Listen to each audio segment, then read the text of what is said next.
Hi, I'm Gia, and this is The Friday Show.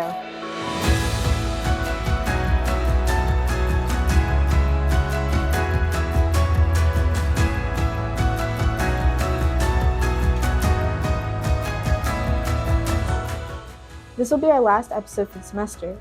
It's been fun producing these weekly videos for y'all, but the time has come for all of us to take a well-deserved vacation. And so, to kick off the spring break weekend, we'll start with the final episode of News IQ. Welcome to News IQ, the current events trivia show. I'm your host, Cody Turner. Think you know what's going on in the world, in sports, in pop culture? Let's find out. Our first question. Which marquee MLB team designed a new torpedo-style bat and immediately received backlash for it because, well, it's this team? Was it A, the Boston Red Sox, B, the Chicago Cubs, or C, the New York Yankees? Time's up. It's the Yankees, and if I speak any more about this, I will be sent to prison. Next up, which legendary basketball player was officially named Mattel's first Ken Ambassador, along with having his own Ken doll? Probably heard this name a lot if you're in Miss Grainer's class. It's LeBron James. Next, true or false? Chick-fil-A is the only major fast food chain in the world to use peanut oil in their food. Believe it or not, this is true. I know this from experience. And now, our very final question. Which beleaguered IndyCar driver went from being involved in a cheating scandal to being the sport's first back-to-back Indianapolis 500 winner in 2 decades? Was it A, Scott McLaughlin, B, Joseph Newgarden, or C, Will Power? Time's up. It's Joseph Newgarden. This is Joseph Newgarden. Joseph was conceived to win races. Stopped drinking milk at 2, picked it back up at 32. Good for strong bones. Tell that to his clavicle. Joseph's like an action hero who wins even when he loses. This is his wife, his Tuesdays, his hand-eye coordination. He might have the greatest jawline in sports. He's not that handsome. He even wrote a children's book about winning. America loved it. Joseph loves the smell of unleaded gasoline. He hates imperfection. He doesn't believe in magic, but on Sundays, Joseph flies. He did nothing wrong, by the way. It's all Tim Cindric's fault. So, how'd you do today? Hopefully I got you with a question or two. And if I didn't, congrats on staying informed. In all seriousness, though, it's been an honor quizzing you all. I hope you have a fantastic spring break, that all your finals go great, and that you get all 5s on the APs. For News IQ, I'm Cody Turner, signing off. Bye! Let's keep the party going with Ian's final installment of FTV Sports.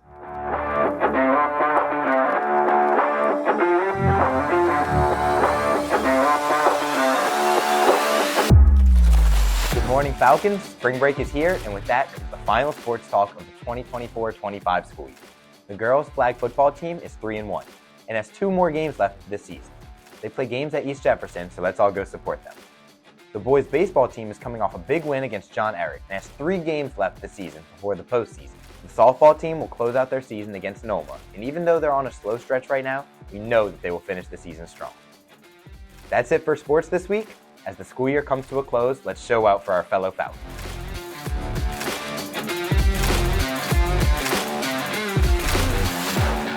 We turn now to Club Corner. In this special final episode, Ryan interviews his co-host, Makari, about her experiences on the speech team. Let's check it out.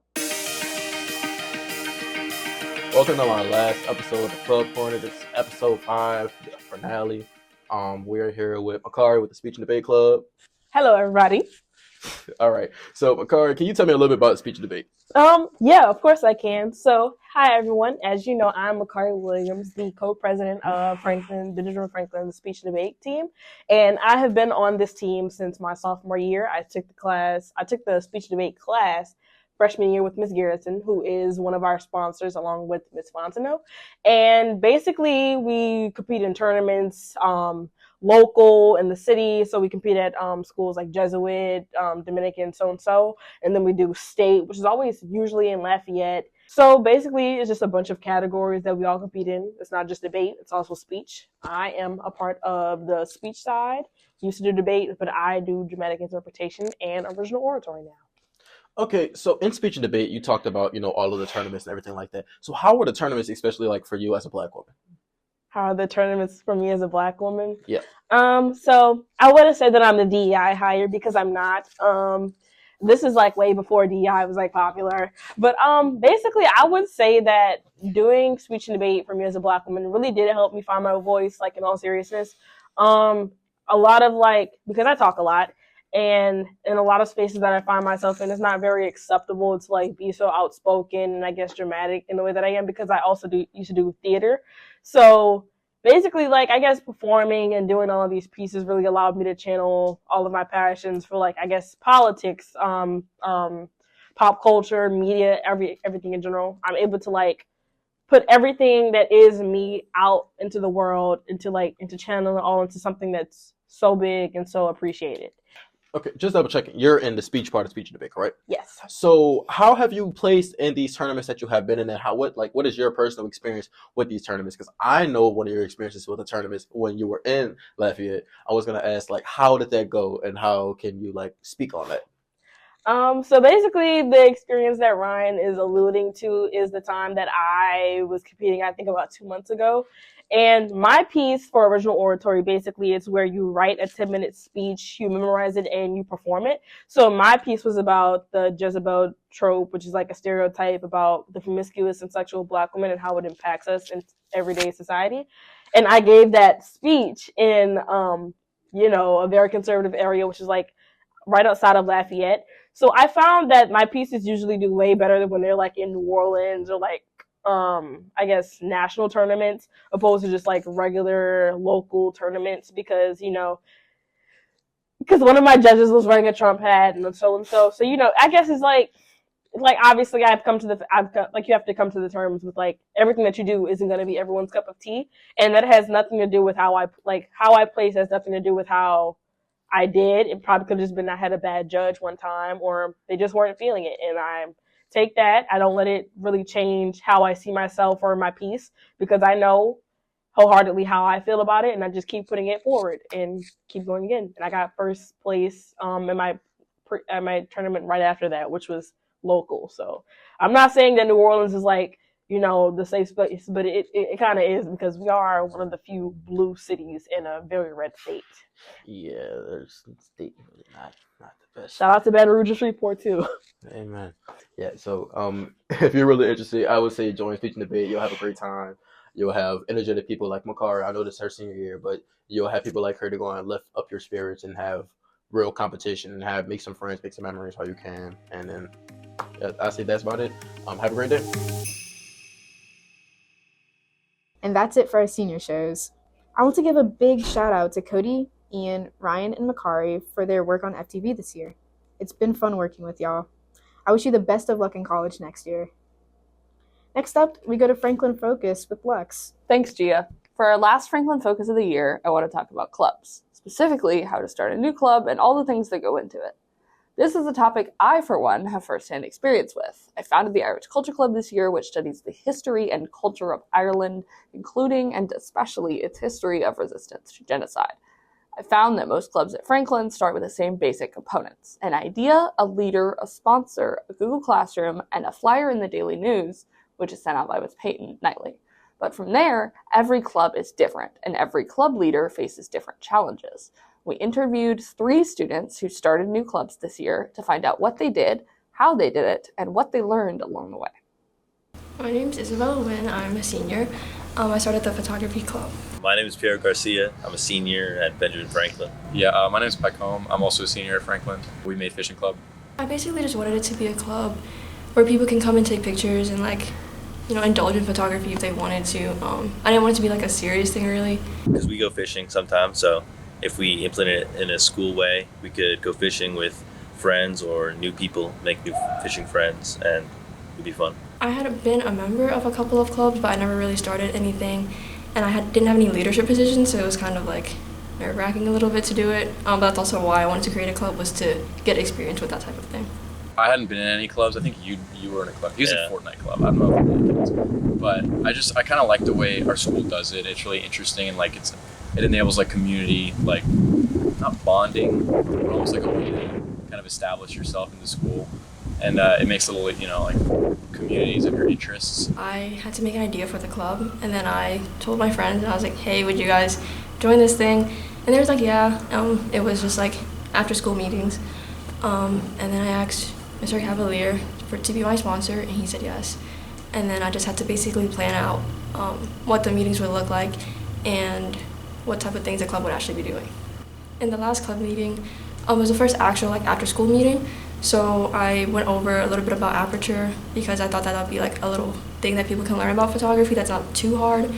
And then I introduced the cameras that we can use, and people were able to just take pictures of whatever they wanted. We made a classroom, invited all our friends. That was the first step, because we needed a couple people. And then I asked my APES teacher to, what is it? Sponsor. I guess he kind of sponsored it, yeah. And he knows a lot about fishing and a lot about outside nature stuff, so that was really easy. And then we just one day made a group chat and said, hey, we should all go fishing this one day, this one spot, and we did. And then it was fun. We caught a couple of fish some days we didn't. Most days we didn't, but it's not really what matters, I guess. Just patience. Yeah, it's fun. It was great.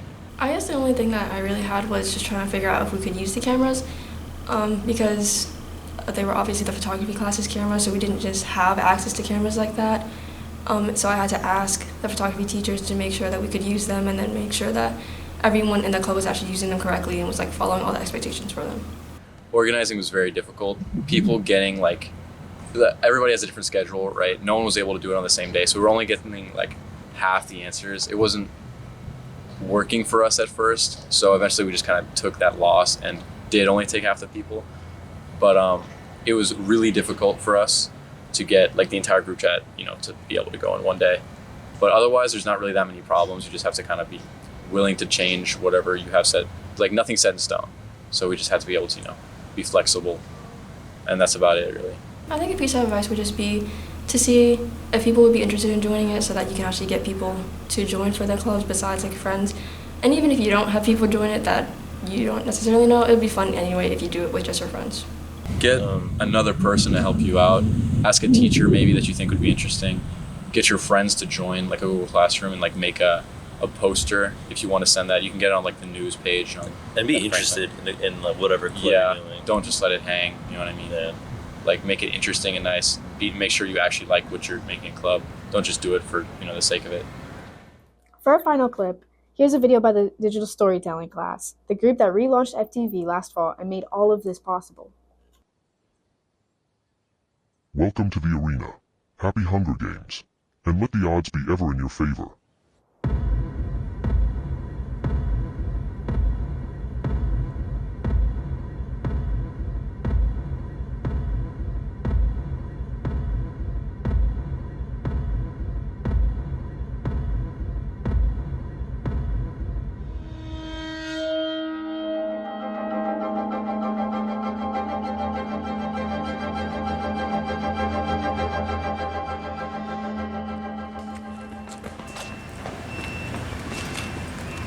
What are we supposed to be doing? I'm gonna go this way, guys. Okay.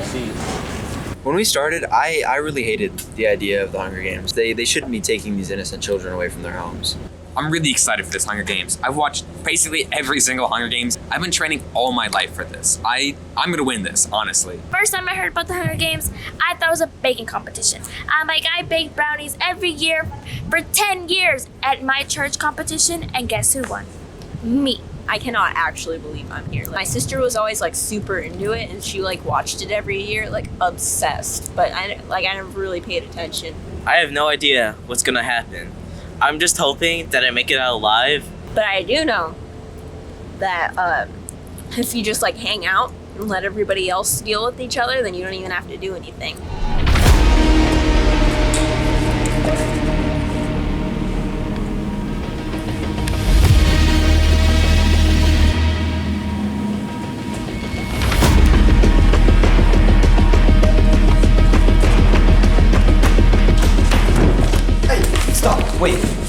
Listen, What? hear me out.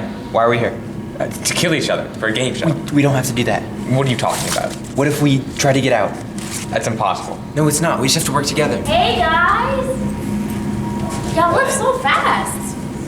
Do you know why we're here? Yeah, we're here to kill each other for sport. I thought this was a game show. No, I was just trying to explain to him that there is a way we can get out.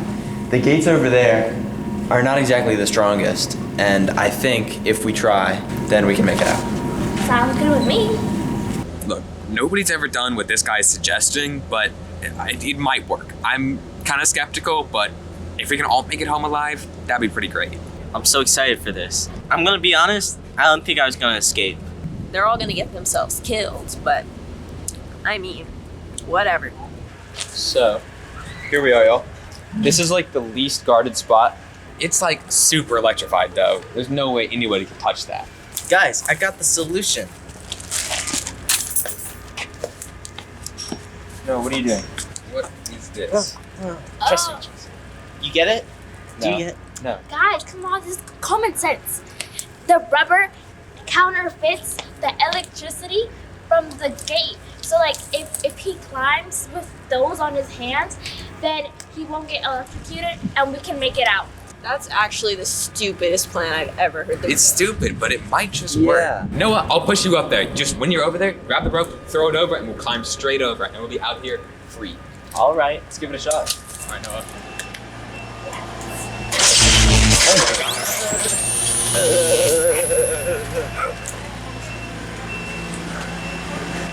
Dang. I really thought that was gonna work. No. Hold on. I have an idea. So, I was holding on to him the entire time. That means his body does counterfeit the electricity because I didn't get hurt. So if we just like prop him up, just shove him in there, we can get through scratch free. We'll be fine. This gate's really heavy.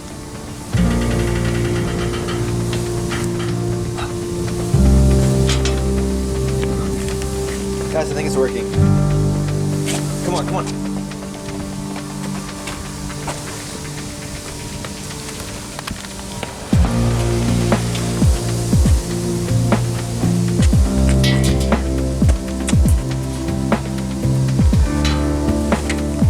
Guys, we made it! We made it!